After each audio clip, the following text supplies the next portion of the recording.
Assalamualaikum warahmatullahi wabarakatuh. Waalaikumsalam. Hari ini saya kedatangan tamu pakar di bidang kemaritiman, ya. Kemudian teman-teman dosen kelautan, ya, juga di kemaritiman. Topik kita pagi ini adalah terkait potensi kemaritiman di IKN. Ya, mungkin saya perkenalkan dulu, saya persilahkan beliau memperkenalkan diri secara spesifik terkait kemaritiman. Silahkan, Prof. Ya, terima kasih Pak Rektor, Pak Isradi, ya, Linda, kami juga ini. Ayo, Ya, sampai minum ya. luar biasa. Saya secara tiba-tiba mampir di sini ya, di luar agenda sebetulnya.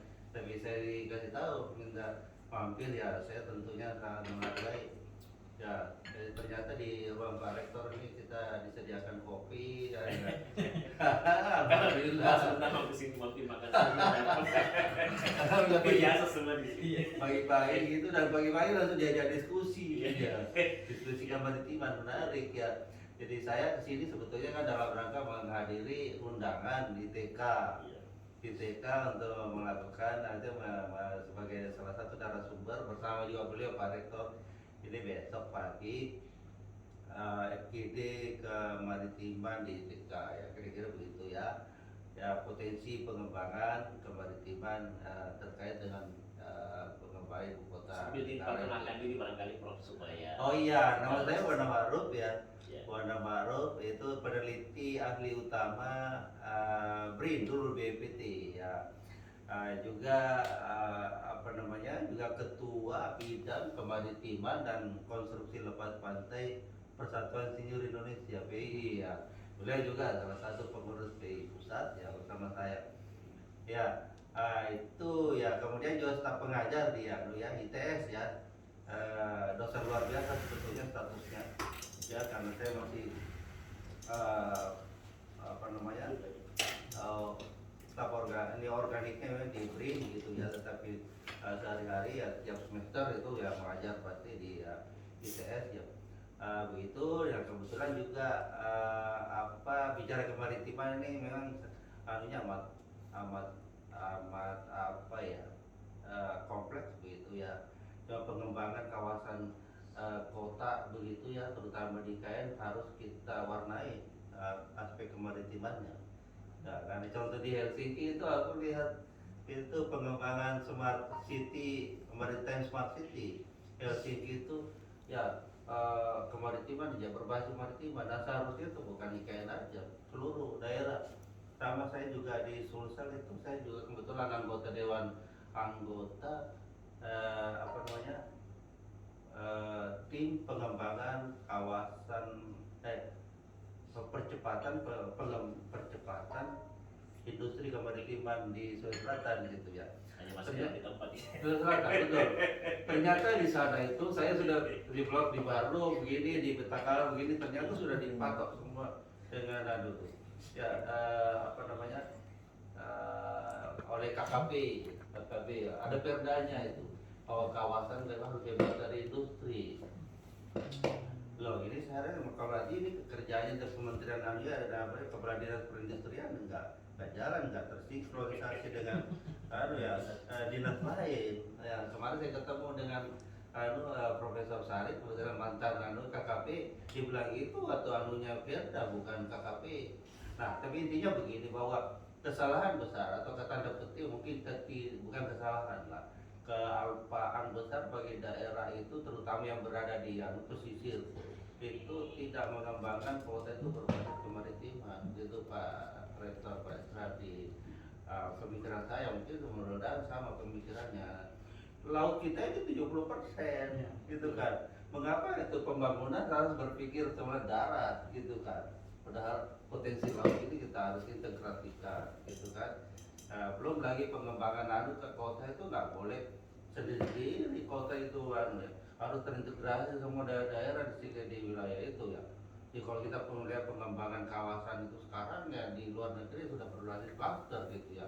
Tidak semua mengembangkan industri kapal, semua kapal. Ada harus ada industri komponennya. Kapal juga ada yang kapal kecil, kapal menengah, kapal besar. Jadi kita begitu. Nah, ini contoh-contoh yang seharusnya kita adopsi. Jadi bukan ego sektoral yang ada gitu kan. Bupati ini kan aku daerahku ini aku mau mengembangkan apa urusan dewe, nggak boleh begitu kan ya harus integrasi, dan tujuannya Bapak Gubernur itu kan mengintegrasikan ini. Di tingkat pusat itu ada Menko. Ya, Menko seharusnya kan mengintegrasikan ya Pak Israel ya. Harusnya mengintegrasikan kementerian yang ada di sana. Tapi Menko ternyata juga nggak ada fungsi perencanaannya, hanya koordinasi saja. Itu jadi kementerian juga mesti tetap ya pada target kinerjanya dia. Perhubungan punya target kinerja, ya harus mengangkut 10 komoditas dengan 100% selama sekian tahun. Karena kapalnya daripada bangun dalam negeri lama, ya mendingan beli aja betul. Gitu kan, perindustrian kamu ngurusin industrian, ya kurang peduli di situ. Ya akibatnya juga terjadi. Kira begitu ya. Tapi mudah-mudahan ini semua ya, ke depan kita harus integrasikan semua. Nah, khusus untuk IKN seharusnya ini kita belum telat ini. Kalau Pak Isradi tadi mengatakan masih kurang ya sentuhan kemaritimannya, ayo kita lihat bareng ya, barangkali apalagi ada ITK di sini kan. ITK jangan sampai penonton ya, harus bisa juga jadi pelaku ya, dan kontribusinya mesti ada. Begitu Pak Rektor. Iya, terima kasih. Jadi terkait kemaritiman ini, jadi mungkin kalau termasuk yang menggagas, kalau bicara Indonesia yang menggagas supaya maritim diperhatikan di IKN itu mungkin saya, yang kemudian secara bersama-sama dengan rekan teknis Indonesia di Bali, jadi 26 Agustus 2019 Presiden umumkan di Kaltim sore, dan sudah ngobrol saya dengan teknik UI, dengan teknik UGM, dengan teknik UNHAS. Salah satu intinya itu bahwa mesti maritim diperhatikan karena ada alasan, karena dilalui alur laut kepulauan Indonesia luas. Jadi Alki ya. ya, jadi Alki 1 itu mulai Singapura ya, bikin kaya Singapura dengan Malaysia. Sekarang Alki 2 itu potensinya lebih dalam, lebih luas. Itu yang salah satu alasan kenapa harus diperhatikan, ya kan? Karena itu kan ditunjang saya kerja orang perkapalan, terus praktisi maritim, ya kan? Terus memang tahu potensi maritim di Kalimantan Timur, dan yang mungkin itu satu. Terus yang kedua, kami tindak lanjuti 9 November 2019 kami mengadakan teknis Indonesia di Balikpapan, di Tiba, untuk bahas itu. Salah satu rekomendasinya itu dimuat di halaman utama Quran itu bahwa potensi laut harus dikembangkan. Saat itu di IKN itu belum ada, jadi visinya masih green, smart, kemudian sustainable, forest city. Kami menambahkan satu konsep blue city. Sekolahnya Blue city. oh belum. Blue city. Jadi dengan mengembangkan potensi maritim. Selanjutnya melalui forum rekan dari Indonesia kita bahas dengan Menteri PUPR. Jadi dibahas itu. Jadi blue city itu memang ada dua, maritimnya, lautnya, dan potensi airnya. Oke. Pak Menteri PUPR setuju, ya kan?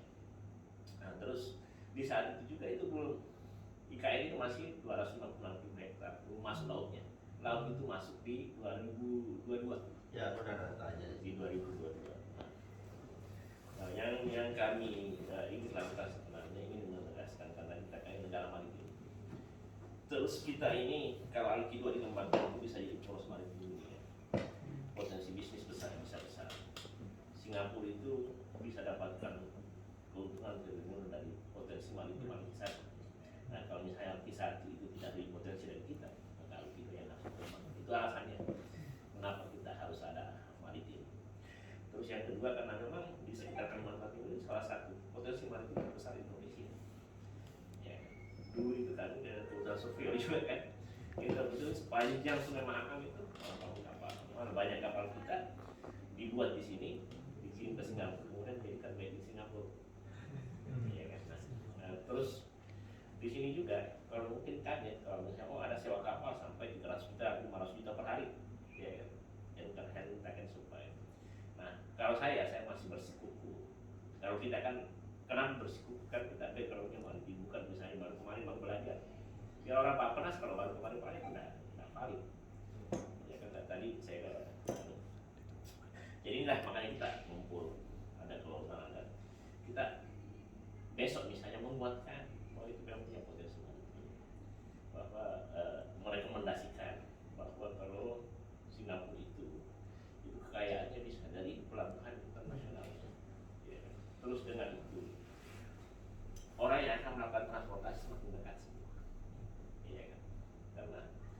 jalur laut dunia. Jadi kalau misalnya kita IKN itu bisa jadi dikatakan poros maritim dunia. Jadi kalau jejak digital ini saya panjang. Jadi masih ada jejak digital 2019 26 Agustus 9 November kemudian tulisan itu diperkuat dengan potensi maritim itu.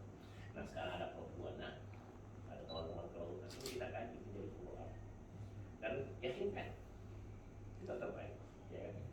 Dan jangan ragu, yang banyak membaca biar misalnya orang sana seakan itu belum tentu, ya.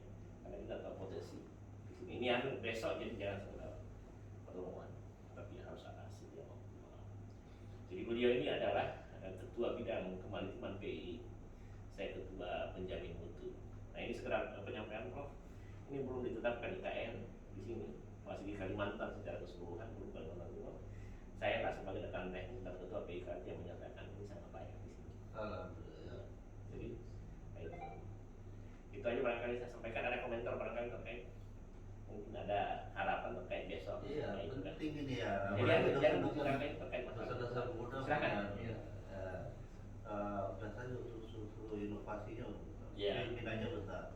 Nah kalau misalnya nanti kita backup kita secara bersama-sama. Iya. Iya kan. Iya. Jadi kami di ITK itu memang ada satu pusat riset kemaritiman. Iya. Ada 4 pusat riset. Alhamdulillah ada 1 kemaritiman. Tapi sudah ada hasilnya kan? Jangan sampai ada pusatnya tapi belum ada hasilnya.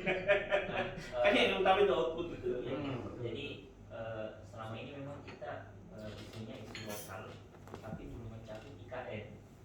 Nah kami kemarin sudah lihat bahwasanya wilayah laut itu sudah masuk di IKN, akhirnya kami juga berpikir wah ini harusnya potensi kemaritimannya ini bisa didiskusikan dulu sebelum kita melakukan riset ke sana. Dan alhamdulillah Di saya baca di TK itu sudah punya pusat kemaritiman. Ya. Makanya Dinda Wira ini yang nanti ya. Yang penting follow up-nya. Ya. Jadi jangan pusatnya yang ada tapi tidak ada hasilnya. Ya pasti juga. Tapi bisa, Ya. itu bisa berkembang kalau kerjasama sama rektor. Ya. makanya kemudian kami berencana buat FGD mengundang Pak Rektor karena kami tahu Pak Rektor punya banyak kajian ke sana, kemudian backgroundnya ke sana, dan tadi sudah diperjelas bahwasanya ternyata lebih dulu mencetuskan dan punya ide sebelum ditetapkan. Iya. Iya. Kemudian ada Buana, nanti kita maunya diskusinya berjalan lancar dan sampai oleh Pak Rektor jangan cuma sekedar diskusi. Iya. Iya. Ini hal luar biasa nih, beliau tamu dari ini tokoh dunia ini. Enggak juga. Cuma ya terus terang ya, saya mulai masuk keluar dari Unhas S1 bergerak di bidang kemaritiman. Sekarang sudah 35 tahun lebih ya.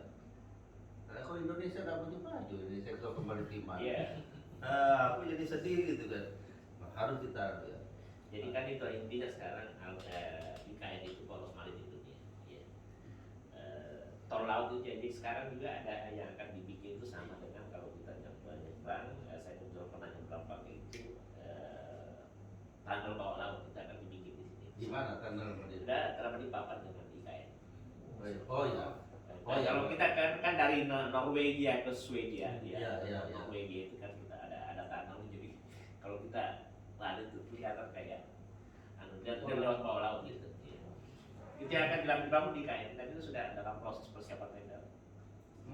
Itu dilakukan karena kita tidak akan mengganggu habitat laut. Berapa dalam? Masih dalam kajian, hanya sudah masuk dalam proyek kita. Sekarang saya lihat itu sudah ada beberapa studi banding dilakukan untuk disesuaikan dengan kondisi di sini. Tapi itu sudah masuk proyek. Ya itu sebenarnya bagus ya, jadi harus perhitungkan juga dengan lalu lintas Iya. kapal di atasnya gitu kan. Iya. Karena harus ada minimum harus dipenuhi itu kapal Iya. lewat kan ya. Seperti di Belanda itu kan, sampai 15 meter di bawah. Ya. Di lewat terowongan di kapal Iya. bisa lalu lalang kan. Iya. Tapi ini kan bukan di laut ya, di sungai. Sungai. Ya, sungai itu dalamnya berapa? Kalau kan ini kita ada pelabuhan kan, memenuhi syarat. Kita kan ini yang pelabuhan Balikpapan ini potensi. Oh, iya. Saya lihat petanya itu kan dia muara Jawa yang Pak Anies kirim saya slide itu pengembangan kawasan maritim maritim itu di ujung itu. Iya. Ada Saya gambar. sudah bahas juga dengan teman-teman DPR, termasuk memang apa ya, itu pada bagian data center memang masuk nanti pembangunannya masuk dalam kalau masih tol bawah laut masih channel tanah itu masih DPR. Oh, Tapi nanti kalau kayak pelabuhan masuk ya. termasuk VIP bandara, VIP hotel tersentuh bandara yang akan dibangun.